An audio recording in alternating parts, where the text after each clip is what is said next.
Je suis Isabelle Crotoni, intervenante spécialisée sur les conditions de travail au cabinet Syndex et je suis sociologue du travail. Bonjour, je suis Laurence Guéret, ergonome de formation et intervenante en santé au travail et conditions de travail au cabinet Syndex.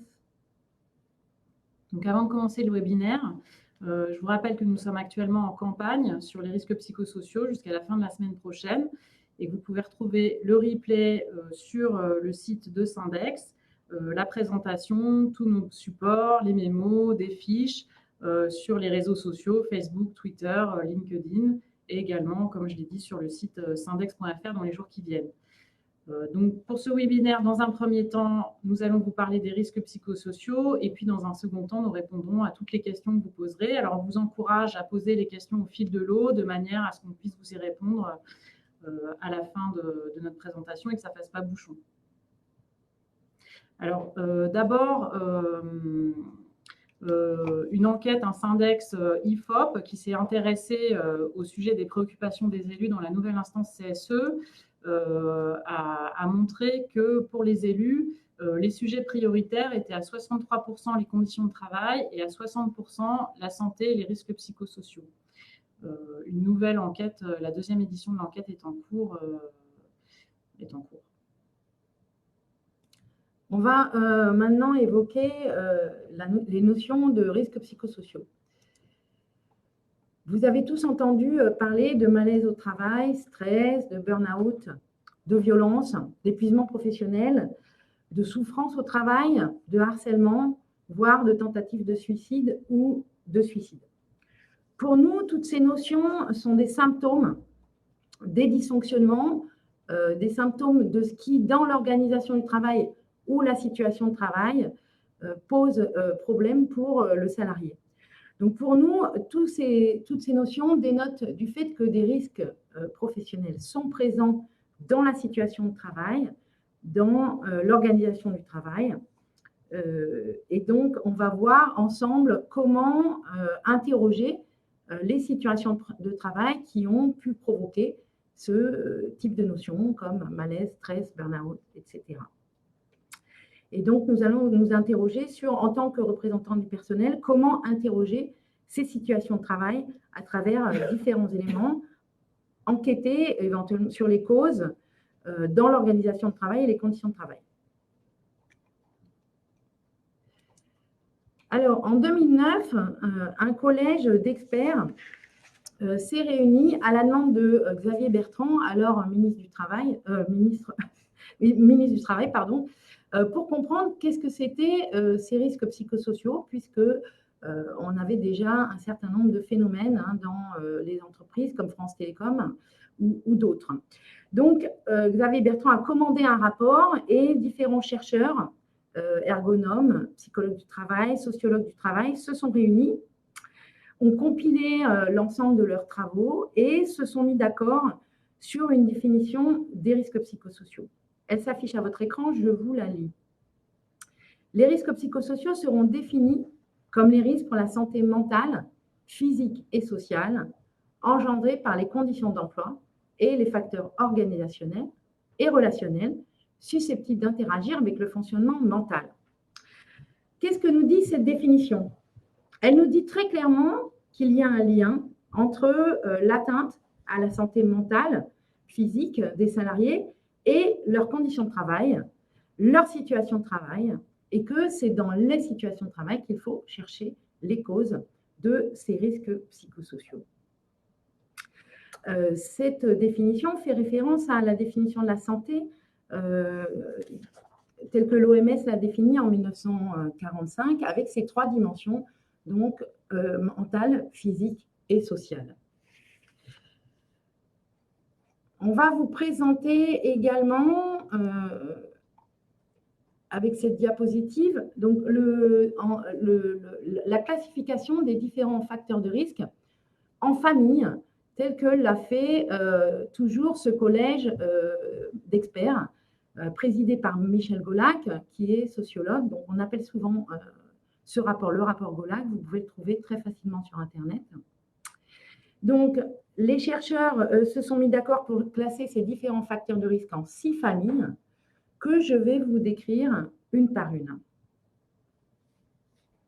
Donc, juste avant de vous les décrire, je voulais préciser que c'est avec ces familles et ces facteurs de risque classés dans ces familles qu'on va interroger les situations de travail et que vous, en tant que représentant du personnel, vous pouvez mobiliser pour interroger ces situations de travail.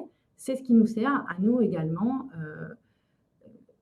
pour interroger, de grille de lecture pour interroger ces situations de travail. Alors, la première famille s'appelle intensité, densité, complexité et temps de travail. Alors, qu'est-ce qu'on va interroger à travers cette dimension? On va interroger, par exemple, la charge de travail. Et on va se poser la question de la capacité, la possibilité pour assumer cette charge de travail. Et on va se poser des questions du type, est-ce que la charge de travail du salarié ou de la situation de travail est tenable? Est-ce que son travail est fréquemment interrompu, par exemple? Est-ce que le salarié est en surcharge de travail? Tout ça sont des facteurs de risque psychosociaux. La question qu'on va se poser aussi dans cette dimension sur le temps de travail, c'est les horaires de travail.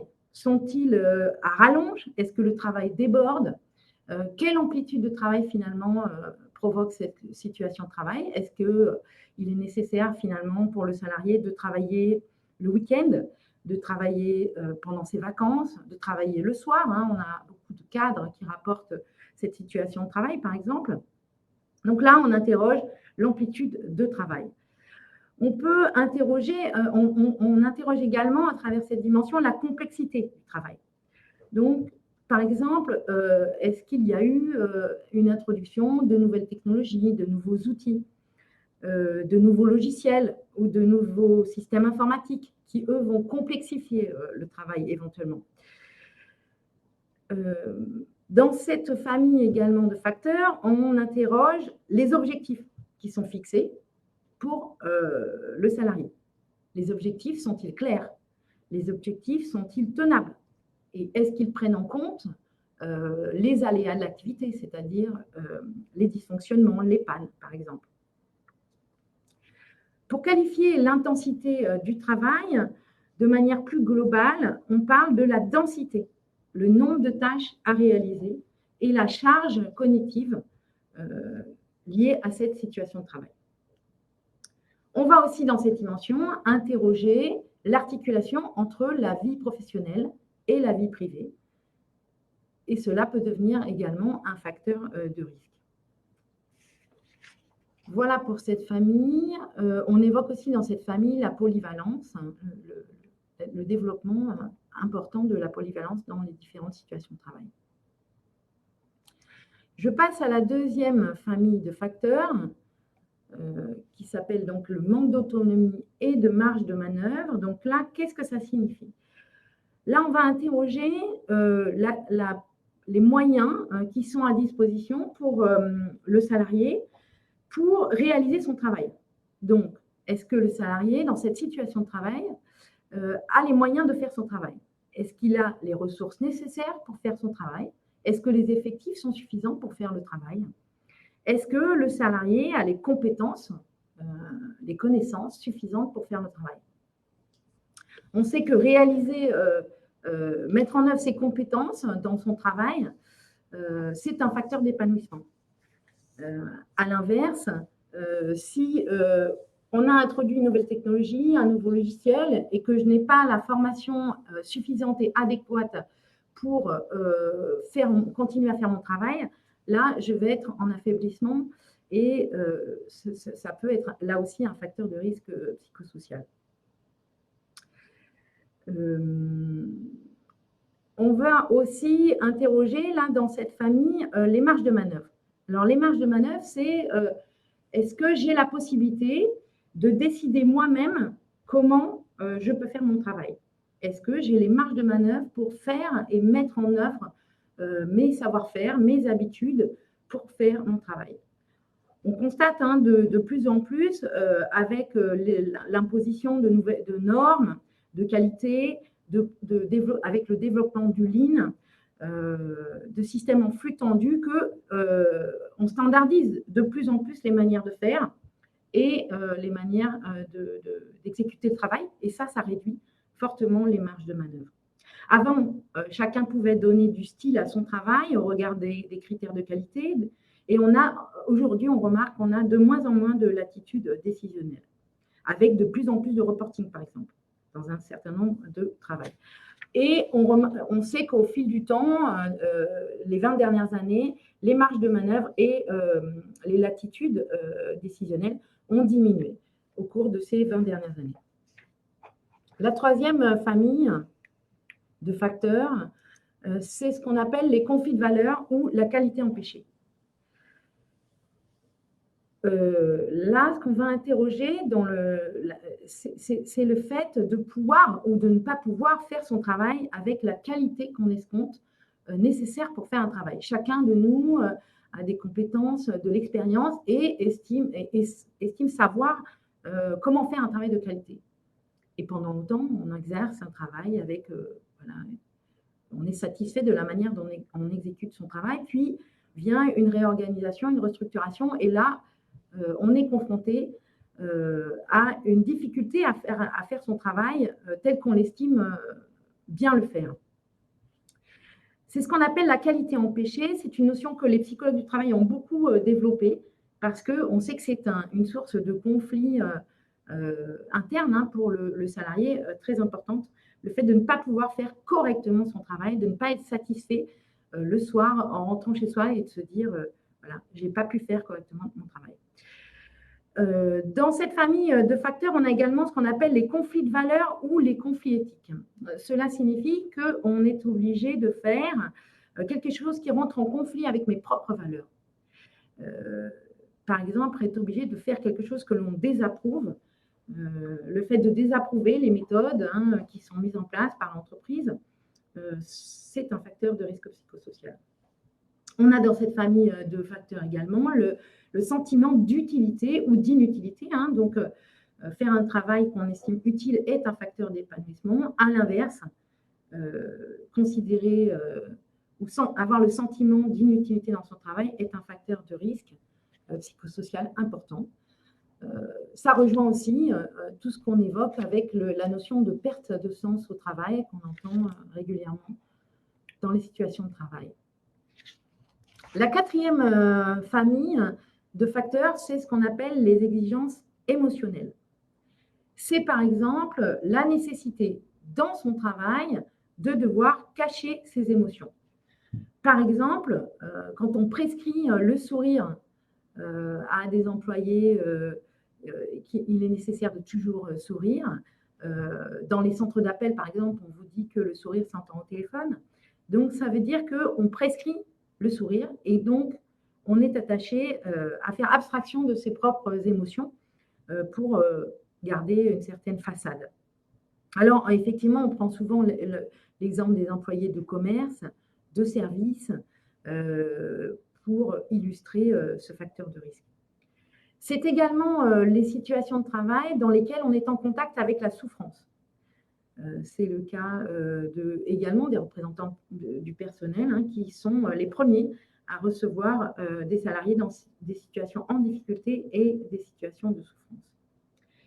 Les exigences émotionnelles, c'est aussi le fait de devoir travailler avec la peur au ventre, la peur de se blesser, la peur de se faire agresser.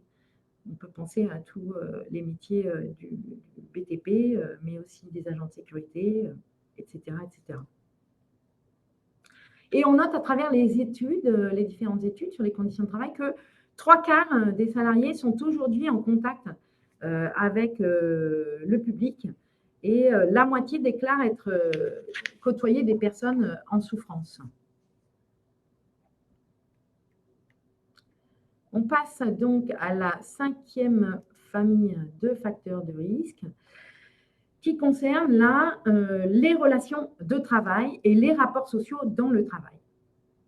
Alors, un facteur de risque là aussi très important, effectivement, quand la relation avec le collectif de travail, avec les collègues, mais aussi avec sa hiérarchie, quand ces relations sont dégradées, et conduisent parfois d'ailleurs à des situations d'isolement, ça, c'est un facteur de risque psychosocial majeur. Alors, pourquoi les rapports sociaux ou les relations de travail peuvent se dégrader?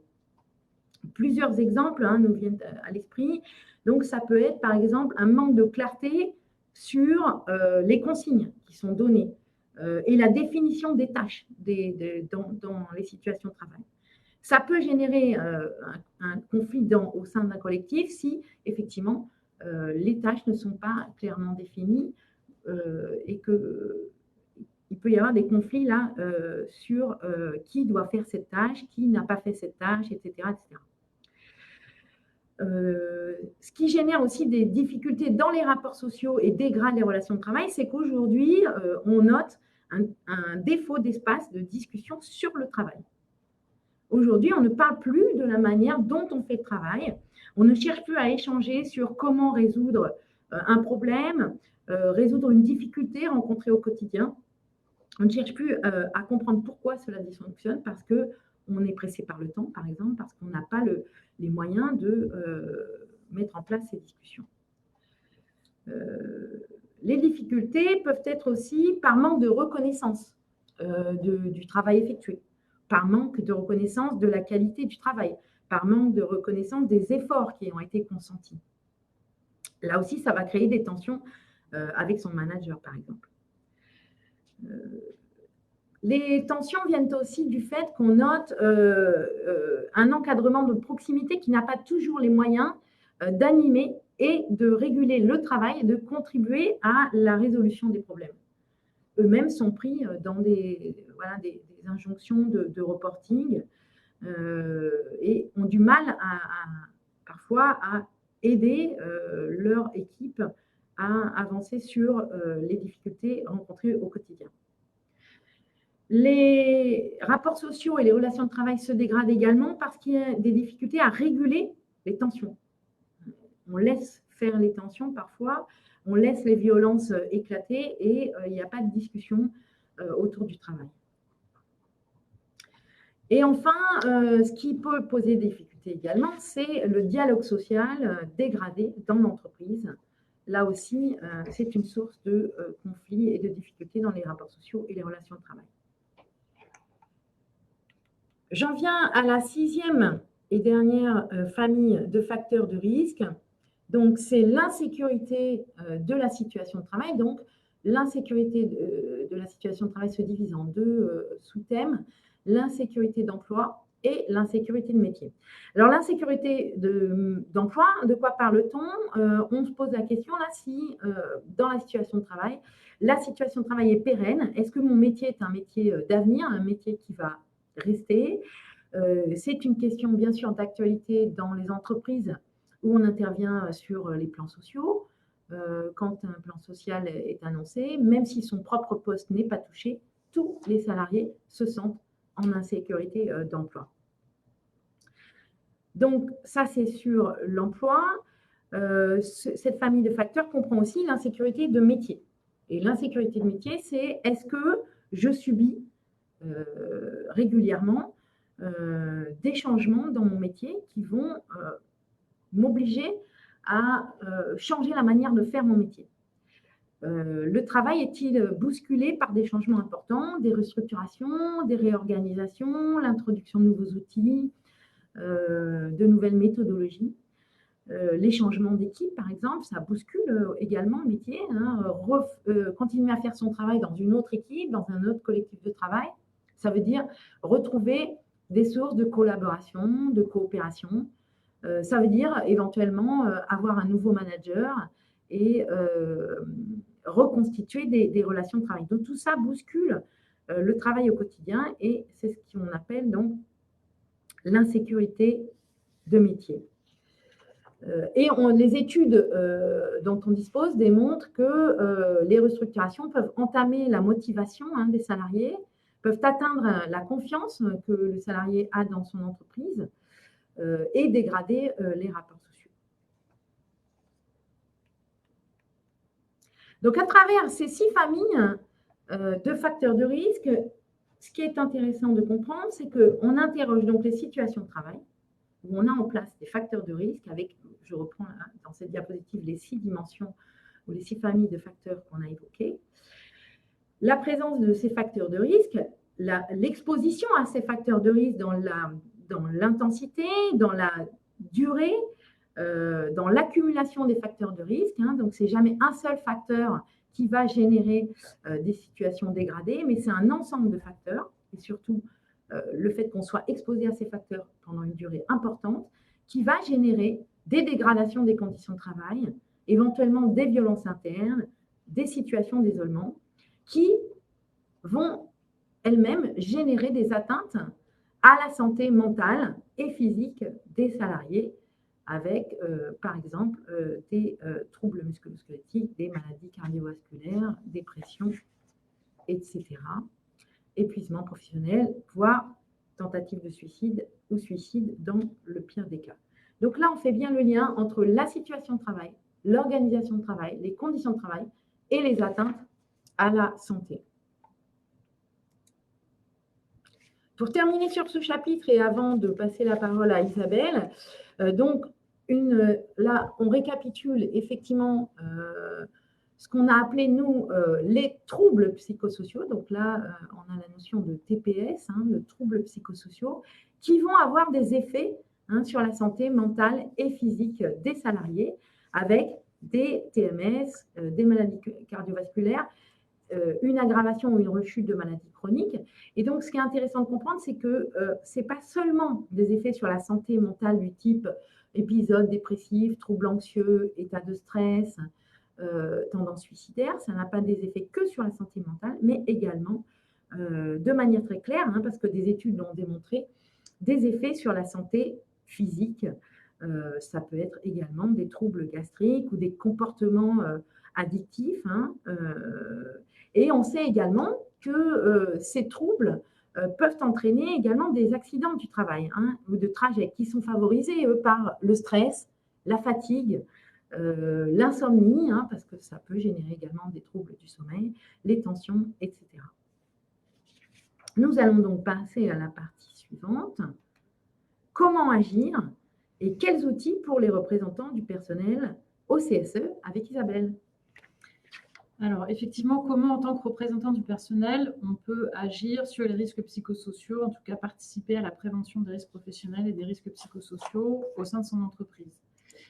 Il faut bien avoir en tête déjà que la responsabilité des risques, de la prévention des risques professionnels au sein de l'entreprise, ça demeure la responsabilité de l'employeur. Le CSE a bien comme rôle à la fois de veiller à ce que l'employeur respecte ses obligations légales et à la fois de contribuer à la prévention des risques professionnels et d'émettre, de proposer des initiatives de prévention des risques psychosociaux. Alors, quand on dit veiller à ce que l'employeur respecte ses obligations légales, c'est que l'employeur il a déjà l'obligation de mettre en œuvre une politique de prévention des risques professionnels dans son entreprise. Et puis, par rapport à cette prévention des risques professionnels, il a une obligation de résultat sur la santé et la sécurité des salariés dans l'entreprise. Alors, obligation de résultat, ça veut dire que si une atteinte à la santé due au travail avait été identifié qu'aucune mesure de prévention des risques professionnels n'est mise en place dans ce cadre-là, l'employeur peut voir sa responsabilité engagée, alors à la fois de manière civile, avec la faute inexcusable, et puis de manière pénale, il risque une amende et puis même de la prison. Donc, le Code du travail dit que l'employeur prend les mesures nécessaires pour assurer la sécurité et protéger la santé physique et mentale des travailleurs. Et ces mesures comprennent des actions de prévention des risques professionnels, des actions d'information et de formation, et puis la mise en place d'une organisation et de moyens adaptés. Alors, on insiste sur ce troisième point, puisque, comme vous l'avez compris, les risques psychosociaux, ce sont avant tout des risques organisationnels et de l'organisation du travail. Et donc, c'est bien en mettant une organisation adaptée et des moyens adaptés aux salariés qu'on peut prévenir les risques psychosociaux. L'employeur a aussi l'obligation de mettre à jour le document unique d'évaluation des risques professionnels, le DUERP, au moins chaque année et lors de tout changement. Alors, le DUERP, c'est quoi? C'est le document dans lequel sont recensés, identifiés les risques professionnels présents dans l'entreprise. Et ça permet d'identifier ces risques, de mettre en place des mesures de prévention à côté, et puis que les représentants du personnel puissent suivre la manière dont l'employeur évalue les risques professionnels en entreprise.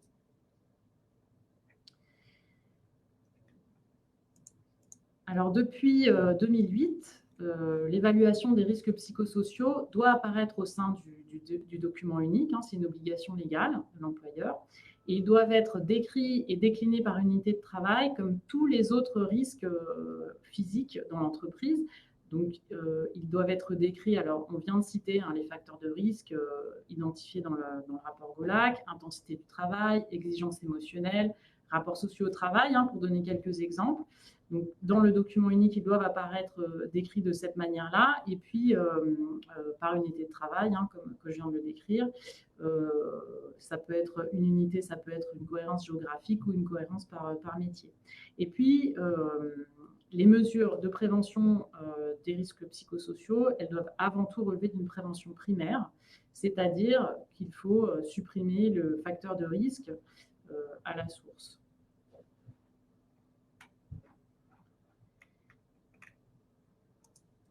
Alors, prévention primaire, secondaire et tertiaire, qu'est-ce que ça veut dire quand on parle de risques psychosociaux? Alors, prévention primaire, de toute façon, c'est combattre le risque à la source. Secondaire, c'est réduire ou éviter les dommages, c'est-à-dire qu'on adapte le salarié au poste. Et puis, tertiaire, en fait, ce n'est pas vraiment de la prévention, c'est plutôt de la réparation, c'est qu'on répare une fois que l'accident a eu lieu. Alors, de la prévention primaire dans le cadre de risques psychosociaux, c'est toujours dans l'organisation du travail. Puisque ce sont des risques organisationnels, la seule manière de les prévenir dans le cadre de la prévention primaire, c'est de modifier l'organisation du travail. Puisqu'on essaye de sortir d'une logique individuelle, où on chercherait la faute de quelqu'un, la responsabilité d'un individu, d'un salarié, ou alors de mettre en avant la fragilité d'un individu. On cherche de passer de cette logique individuelle à une logique plus globale, où on va rechercher dans l'organisation du travail des mesures qui permettent de prévenir les risques professionnels pour tous les salariés, des mesures collectives. Quand on parle de prévention primaire, dans le cadre des risques psychosociaux, on peut parler notamment des formations pour adapter les salariés au poste, tout un type de formation, même les formations qui peuvent être formation à la gestion des conflits, par exemple, formation à l'identification des risques psychosociaux. Et puis, quand on parle de prévention tertiaire, il faut penser à tout ce qui est numéro vert, lignes sur lesquelles les salariés peuvent appeler un psychologue dès lors qu'ils se sentent qu'ils ont besoin de faire appel à une aide extérieure. Souvent, on s'aperçoit que la prévention des risques psychosociaux, il y a souvent cette ligne verte qui a le mérite d'exister, mais qui en réalité n'est pas de la prévention des risques professionnels, mais bien de la réparation une fois que les incidents ont eu lieu.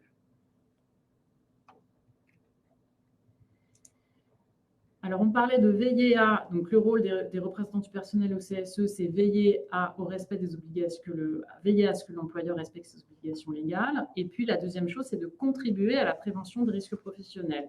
Et pour pouvoir contribuer à la prévention des risques psychosociaux dans l'entreprise, il y a un certain nombre d'indicateurs qui peuvent être suivis par les représentants du personnel. Donc, il y a des indicateurs qui sont de nature quantitative. Donc là, on va penser aux accidents du travail, aux incidents, à l'absentéisme, au turnover. Et puis, il existe des indicateurs qui sont plutôt de nature qualitative. Par exemple, l'augmentation des procédures disciplinaires, la dégradation de la qualité, le dépassement d'horaires, la dégradation du climat social. Et tout cela mène bien souvent à une désorganisation des collectifs de travail qui peuvent être détectés. On dit souvent que les conflits entre personnes dans le travail proviennent de l'activité de travail. Et donc, c'est bien ce qu'on disait tout à l'heure. On doit sortir de la logique de conflits interindividuels pour partir dans une logique de recherche des risques psychosociaux dans l'organisation du travail. Alors, comment on recueille ces indices quand on est représentant du personnel? On va le voir par la suite, il y a toute une série d'outils, mais c'est notamment par les visites auprès des salariés, par les enquêtes qu'on peut mener, et toujours en adoptant évidemment une posture de non-jugement pour le représentant du personnel. La posture, elle est très importante pour que les salariés se sentent libres de pouvoir parler des difficultés qu'ils rencontrent dans leur travail sans avoir le sentiment d'être jugés. Donc tous ces indicateurs sont des indicateurs qui peuvent être suivis par les élus de façon régulière pour pouvoir participer, contribuer à la prévention des risques professionnels et alerter l'employeur sur des situations qu'ils auraient détectées. Alors, les outils à la disposition du CSE, ils sont de plusieurs natures. Déjà, des outils de montée en compétences. On pense notamment à la formation des élus du CSE. Ils ont droit à 3 jours dans des entreprises jusqu'à 300 salariés, à 5 jours au-dessus de 500 salariés. La formation conditions de travail, SSCT, elle est entièrement financée par l'employeur, à 100%. Il y a ensuite les outils qui permettent le recueil des informations, qui permettent de relever les indicateurs et d'élaborer des pistes de prévention. Donc là, on pense aux inspections CSE qui sont votées par l'instance, leur périmètre et le nombre de personnes qui vont composer la délégation est voté dans l'instance. On peut penser aussi à inviter le médecin du travail pour participer à ces inspections. On a les enquêtes suite à accident du travail ou maladie professionnelle. Et puis, on a les enquêtes suicides. Le fait d'avoir mis en place aussi un référent harcèlement sexuel et agissement sexiste, c'est aussi une bonne manière de recueillir des informations supplémentaires dès lors que ce référent se sera fait identifier comme un interlocuteur principal dans l'entreprise sur ces sujets-là. On a les prérogatives consultatives, notamment la consultation sur projet important, puisque dès lors qu'il y a un projet important qui est mis en place dans l'entreprise et qui a des conséquences importantes sur les conditions de travail, les représentants du personnel doivent être informés et consultés pour remettre un avis sur les conséquences sur les conditions de travail, sur le projet.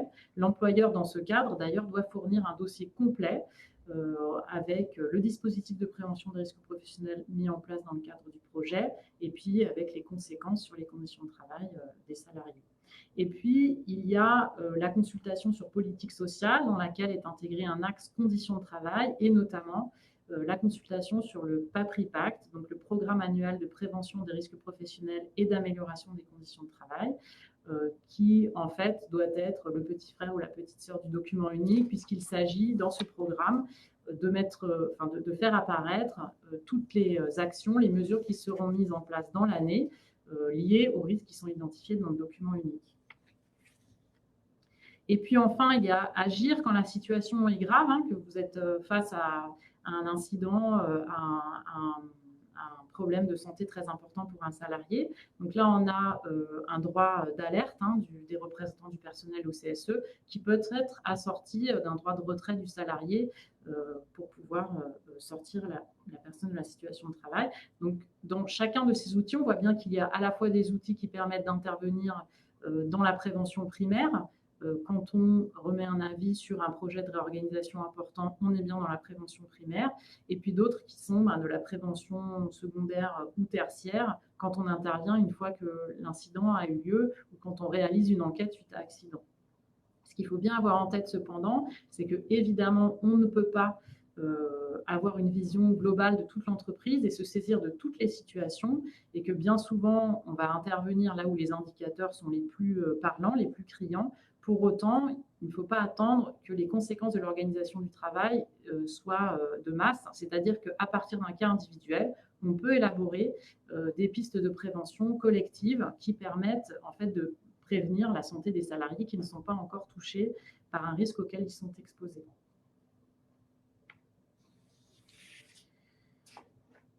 On peut aussi demander à recourir à des acteurs externes, inspection du travail, médecin du travail, pour se faire aider dans tout ça. Donc on voit bien qu'il y a des moyens, comme je le disais, pour agir en situation, mais également des moyens pour agir en prévention. Alors, comment Syndex peut vous aider lorsque vous êtes face à des risques psychosociaux ou lorsque vous souhaitez agir, contribuer à la prévention des risques psychosociaux dans l'entreprise? Alors d'abord, il y a les formations généralistes ou spécialisées. Alors on a les formations SSCT qui permettent de connaître les missions du CSE en matière SSCT, de maîtriser le cadre légal et de savoir analyser les situations de risque professionnel. On vous donne tout un tas d'outils pour pouvoir agir en tant que représentant du personnel au sein de l'entreprise. Et puis, il y a plusieurs types d'expertise. Il y a notamment l'expertise pour risque grave. Donc là, on intervient à la demande des représentants du personnel lorsqu'ils ont détecté une situation de risque grave. Alors, ça veut dire étayé par un certain nombre d'indicateurs, accident du travail, augmentation des plaintes, de l'absentéisme, du turnover, qui permettent de qualifier le risque et d'objectiver le risque grave. On a également les expertises sur projets importants. Je vous le disais, lorsqu'un projet important est mis en place et qu'il a des conséquences importantes sur les conditions de travail, les représentants du personnel sont consultés, informés et consultés sur ce projet. Et dans ce cadre, ils peuvent désigner un expert pour les aider à évaluer les conséquences sur les conditions de travail des salariés et à émettre des recommandations. Alors, les réorganisations du travail, ça figure parmi les situations les plus perturbantes pour les salariés qui doivent s'adapter rapidement, souvent pour faire autant avec moins de moyens. Elles s'enchaînent, donc on n'a jamais le temps de s'adapter à la situation précédente. Elles deviennent de plus en plus fréquentes, donc c'est vraiment un moment qui est un moment important pour contribuer à la prévention des risques professionnels en entreprise. Et puis enfin, on a les consultations sur politique sociale, comme je vous le disais, donc là où il est aussi possible de faire appel à un expert pour pouvoir analyser le dispositif de prévention des risques professionnels dans l'entreprise et puis aider les représentants du personnel à émettre un avis sur ce dispositif. Alors pour finir, ce qu'il faut retenir, ce qu'il faut retenir si on peut conclure et synthétiser cette intervention. Donc déjà, les risques psychosociaux, comme vous l'avez compris, sont des risques organisationnels qui peuvent avoir des conséquences sur les conditions de travail et la santé des salariés. Il y a différentes familles de risques qui sont déclinées dans le rapport GOLAC, que vous pouvez fournir très facilement sur Internet. L'employeur a l'obligation de prévenir ces risques psychosociaux, comme je l'ai dit, qui doivent d'ailleurs figurer au document unique, comme tout autre risque physique de l'entreprise, et sa responsabilité peut être engagée dès lors qu'il avait connaissance du risque et qu'il n'a pas mis en place les moyens de les prévenir. Enfin, le rôle des représentants du personnel est de veiller au respect des obligations légales de l'employeur et de contribuer à la prévention des risques psychosociaux. D'ailleurs, si les représentants du personnel émettent des avis ou des propositions de prévention des risques professionnels et que l'employeur ne les retient pas, son refus doit être motivé. Il doit vous expliquer pourquoi il ne souhaite pas mettre en place les préconisations que vous lui faites. Et puis, pour pouvoir contribuer à la prévention des risques professionnels, le CSE dispose de différents outils à mobiliser en fonction du contexte.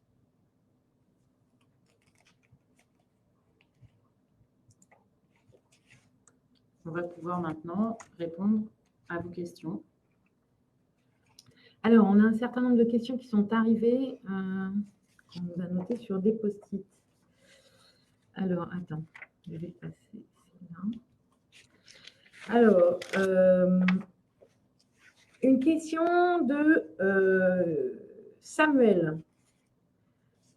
Peut-on considérer que la trop grande autonomie est également un facteur de risque? Alors, c'est une question qu'on nous pose régulièrement, en fait. L'autonomie en tant que telle n'est pas un facteur de risque. En fait, la question qui peut se poser là, c'est est-ce que le salarié a les moyens d'être autonome? C'est-à-dire, est-ce qu'il a été suffisamment formé, par exemple, pour passer sur une nouvelle machine? Dans ces cas-là, l'autonomie n'est pas un facteur de risque.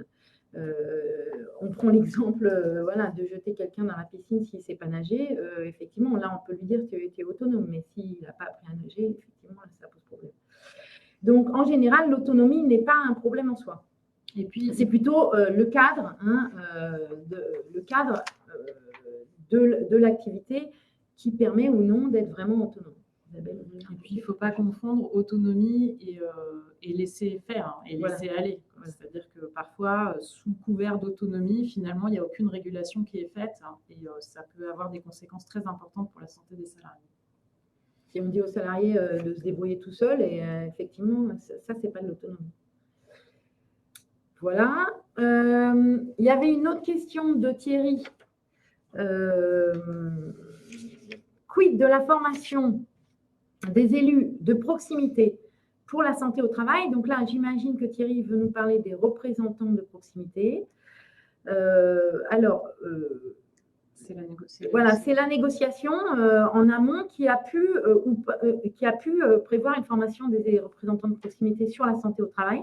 En tout cas, ce qu'il faut savoir, c'est que le Code du travail aujourd'hui ne dit rien sur les représentants de proximité. Donc, tout est négociable au sein de l'entreprise. Donc, ça dépend de votre accord et de votre règlement intérieur du nouveau CSE. pour répondre à cette question. Donc, voilà, je vous invite à vous retourner vers les autres élus pour savoir ce qui a été négocié dans l'entreprise. Avez-vous des éléments chiffrés, une question de Samuel, pour appuyer le fait que les réorganisations du travail sont les situations les plus perturbantes? Alors, il y a une étude, une enquête, le rapport IRES, que vous pouvez aussi sans doute vous procurer en tapant dans votre moteur de recherche, qui a montré que les réorganisations du travail avaient des impacts très importants sur la santé des salariés. Et il y a une étude un peu plus récente de la DARES, dont je ne me souviens pas le nom de l'étude, qui montre que plus le salarié est soumis à des réorganisations et plus les conséquences sur sa santé sont importantes. C'est comme si si on avait un capital de capacité à s'adapter. En fait, plus on nous en demande et plus à la fin, le fait de devoir se réorganiser, de devoir s'adapter a des conséquences sur la santé des salariés. Et ces enquêtes-là donnent un certain nombre d'indicateurs quantitatifs. Donc, on n'a pas sous les yeux, mais que vous pouvez procurer. Et le rapport IRES, donc c'est HIRES, et vous pouvez également le trouver sur Internet. Alors, le référent harcèlement peut-il être un membre de l'ARH ou une personne du CSE-CSSCT? Donc ça, c'est Hélène. Alors, il y a deux référents de lutte en matière deux référents en matière de lutte du harcèlement sexuel et des agissements sexistes. Il y a le référent pour les entreprises de plus de 250 salariés côté direction, et puis dans toutes les entreprises, quel que soit le nombre de salariés, il y a le référent qui est désigné au sein du CSE parmi les membres. Une autre question là, de Bernard sur le... Quelle est la protection juridique de référent harcèlement si procès au pénal? Alors, le référent, en fait, n'a absolument aucune responsabilité juridique vis-à-vis des salariés. Encore une fois, je le rappelle, c'est bien l'employeur qui a la responsabilité de la santé et de la sécurité des salariés dans son entreprise. Donc, c'est bien sa responsabilité qui peut être engagée en cas de situation de harcèlement sexuel qui n'a pas été traitée, qui n'a pas été prévenue. Le référent côté CSE n'a absolument pas sa responsabilité pénale qui peut être engagée au cours d'un procès, sauf s'il a participé à la situation de harcèlement sexuel. Mais en tout cas, en tant que représentant du personnel, au CSE, il n'a pas sa responsabilité qui est engagée. Alors, il y a plusieurs questions là. Aude, comment remonter à la direction les difficultés rencontrées par un salarié? Et pouvons-nous nommer les salariés qui nous semblent mal sans qu'ils l'aient demandé explicitement? C'est une question très compliquée. C'est très compliqué d'y répondre comme ça de manière absolue. Ce qu'on peut vous conseiller, c'est d'évoquer ça avec, pour les représentants de proximité lors de leur réunion. C'est la situation de travail qu'on va essayer de comprendre et pas forcément les difficultés rencontrées par le salarié. Et on vous conseille également d'inviter ce salarié à rencontrer le médecin du travail, par exemple, qui peut être un intermédiaire. Et du coup, ça permettra de ne pas nommer explicitement les salariés qui semblent mal, mais que d'abord, ils aient un entretien avec le médecin du travail. C'est vrai que garantir la confidentialité, c'est toujours une problématique assez importante pour le représentant du personnel. Et surtout, s'ils ne l'ont pas demandé explicitement, c'est toujours assez compliqué, effectivement. Pour autant, il est possible de faire état de cette situation de manière off. En fait, tout dépend un peu du dialogue social dans l'entreprise et des relations que vous avez avec votre employeur. S'il y a un salarié qui est en situation très dégradée, évidemment qu'il faut à un moment donné alerter quelqu'un, et notamment la médecine du travail, que c'est à l'employeur de prendre en charge cette situation. Une question encore de Bernard sur la source sur la non-responsabilité pénale. Par rapport au référent CSE, la source, c'est simplement que les représentants du personnel ne sont pas les responsables de la santé et de la sécurité des salariés dans l'entreprise, mais que c'est bien l'employeur qui en a la responsabilité. Il n'y a pas d'autre source, en fait, pour dire que le référent en matière de lutte contre le harcèlement sexuel et les agissements sexistes n'est pas responsable pénalement. Une question de Frédéric. Existe-t-il des exemples de DUERP avec risques psychosociaux dans le secteur tertiaire type ESN, exemple SS2I? Oui. Si oui, est-il possible de les récupérer? Alors, il existe peut-être, sans doute, on l'espère, des documents uniques qui intègrent les risques psychosociaux dans ces entreprises. Néanmoins, même si nous, on les avions, on ne pourrait pas vous les transmettre, puisqu'on a un devoir de confidentialité par rapport aux informations qu'on recueille. On n'a pas d'exemple, nous, tout fait de document unique, tout simplement parce que le document unique et sa forme vont dépendre des situations de travail dans votre entreprise et on peut pas. Il y a des risques qui sont identiques d'une ESN à une autre et puis il y en a d'autres qui seront très particuliers, spécifiques à vos situations de travail. Donc, il n'y a pas de document unique type sur les risques psychosociaux dans les ESN. Alors, Hélène, qu'entendez-vous par réparer dans le cadre de RPS? Beaucoup souhaitent une réparation, mais l'entreprise s'arrête à l'amélioration de la situation avec la recherche de suppression du facteur de risque, souvent une mutation dans un autre secteur. Alors, quand on mute quelqu'un dans un autre secteur, on ne supprime pas le facteur de risque puisque ça veut dire que quelqu'un qui prendrait la même place serait exposé aux mêmes risques psychosociaux. Qu'entendez-vous par réparer dans le cadre de risques psychosociaux? C'est ce que je disais, prévention primaire, secondaire et tertiaire. La prévention tertiaire, c'est de la réparation. Et ce que j'appelle réparation, c'est une fois que l'accident a eu lieu, que le salarié est en mauvaise santé, en fait, on vient le soigner. C'est ça qu'on appelle réparation. Et effectivement, l'entreprise, dans nombre d'entreprises, souvent on déplace en fait les salariés, alors qu'en réalité, en cherchant les risques psychosociaux dans l'organisation du travail, on pourrait prévenir les situations et les faire cesser. Une question de Aude. Quelle communication mettre en place dans l'entreprise lorsqu'une enquête harcèlement est en cours? Faut-il communiquer en interne? Je ne sais pas de quel point de vue on se place là, en fait. Quelle communication mettre en place quand on est représentant du personnel, puisque, après, ça, c'est les logiques, vos stratégies syndicales. Les enquêtes harcèlement, elles sont en général faites quand vous pouvez conjointement entre la direction et les représentants du personnel. Je ne suis pas certaine qu'il faille communiquer en interne, puisque, encore une fois, on est vraiment aussi dans une recherche de protection des salariés qui sont soumis à ces situations-là. Il ne s'agit pas de les stigmatiser. Il s'agit surtout de mener une enquête pour pouvoir détecter dans l'organisation du travail ce qui a pu mener ou favoriser ces situations de harcèlement.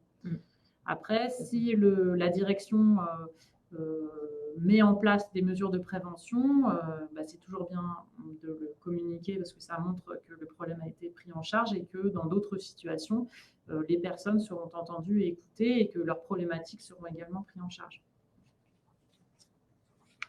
Alors, il y a d'autres questions.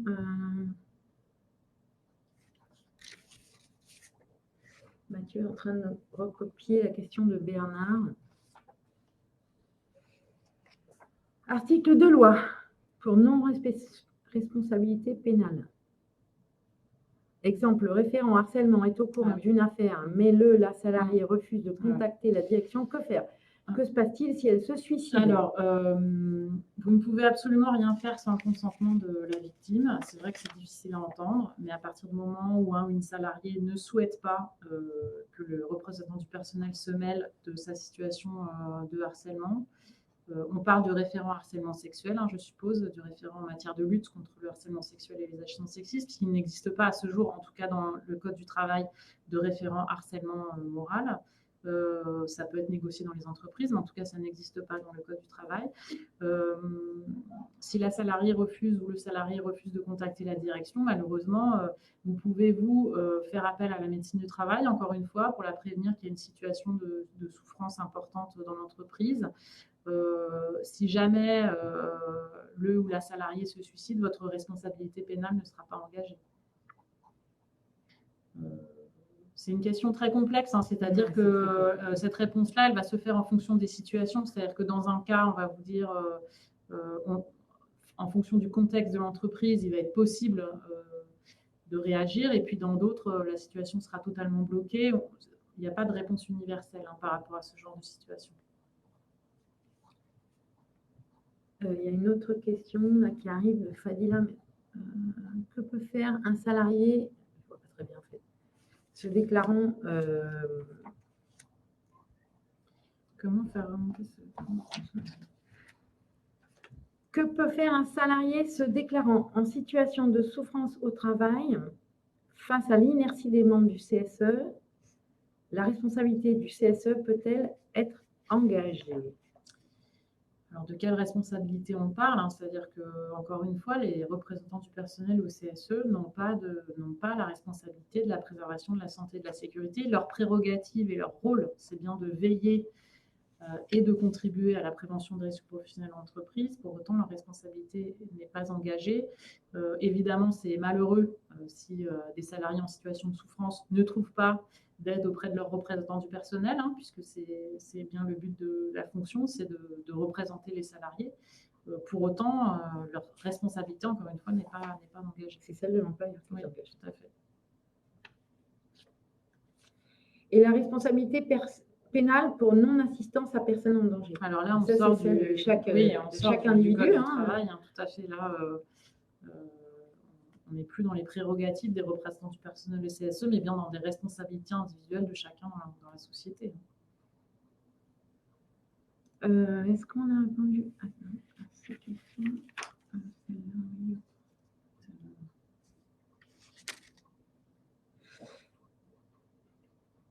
C'est là. Non, c'est bon. Une question de Thierry.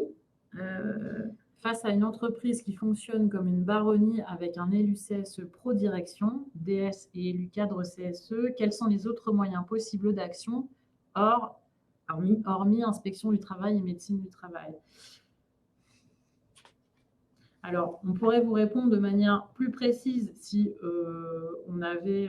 si on discutait avec vous de la situation, cette situation particulière. On le voit, hein, parfois dans les entreprises où on intervient. Malheureusement, effectivement, le médecin du travail et l'inspection du travail sont les interlocuteurs privilégiés dans ces cas. N'hésitez pas à envoyer un mail à contact@syndex.fr si vous avez des situations particulières que vous souhaitez, dont vous souhaitez nous faire état et qu'on puisse échanger sur celle-là. Malheureusement, nous arrivons à la fin de ce webinaire. Il y a peut-être des questions auxquelles nous n'avons pas eu le temps de répondre. Alors, n'hésitez pas à cliquer sur le bouton qui va s'afficher sur votre écran pour nous envoyer un message et qu'on vous rappelle, ou à nous envoyer directement un mail sur contact@syndex.fr. Si vous voulez revoir ce webinaire et faire circuler à ceux qui n'ont pas pu y assister, il sera en replay sur syndex.fr dans quelques jours. Je vous rappelle qu'on a également des podcasts et des webinaires disponibles sur syndex.fr. C'est assez facile, donc pour trouver les podcasts, vous pouvez aussi vous abonner en cherchant Syndex dans votre application de podcast ou sur le site. Merci d'avoir passé ce moment avec nous. On vous souhaite bon appétit et à très bientôt. Au revoir. Au revoir.